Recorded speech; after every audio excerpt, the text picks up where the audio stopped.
স্বাস্থ্য উপদেষ্টা নূরজাহান বেগম ক্যান্সারের ফলো আপ চিকিৎসা নিতে সিঙ্গাপুরে গেছেন বলে জানিয়েছেন স্থানীয় সরকার ও পল্লী উন্নয়ন মন্ত্রণালয়ের উপদেষ্টা আসিফ মাহমুদ সজীব ভুইয়া।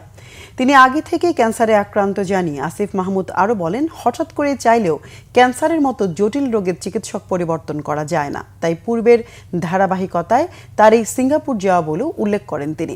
সচিবালয়ে urban primary health care services delivery প্রকল্পের আওতায় ৩টি নগর মাতৃসদন এবং ৮টি নগর স্বাস্থ্য কেন্দ্রের উদ্বোধনকালে তিনি এসব কথা বলেন।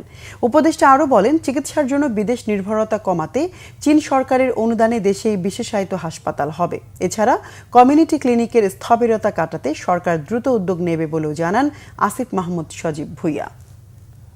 তিনি ক্যান্সারে আক্রান্ত এবং ওনার যেই চিকিৎসাটা এটা আজকে সিঙ্গাপুরে হচ্ছে এমন না, এটা অনেক দিন আগে থেকেই উনি সিঙ্গাপুরে নিয়ে আসছেন। তো কন্টিনিউয়েশনটা তো আপনি যদি ক্যান্সার আক্রান্ত হন, আপনি উপদেষ্টা হওয়ার পরে আবার চিকিৎসার জায়গাটা হসপিটালটা চেঞ্জ করে আরেক জায়গায় করতে পারবেন না।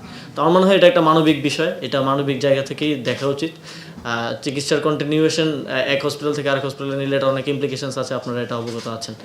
তো এবং আমি মনে করি যে এটা আমাদের সবার দায়িত্ব, যারা এই পলিসি মেকিংয়ের জায়গায় থাকেন এবং সামনেও আসবেন, দেশের চিকিৎসা ব্যবস্থাটাকেই এমন জায়গায় নিয়ে যাওয়া যাতে করে এরকম দুরারোগ্য রোগগুলোর চিকিৎসা আমরা দেশেই পেতে পারি।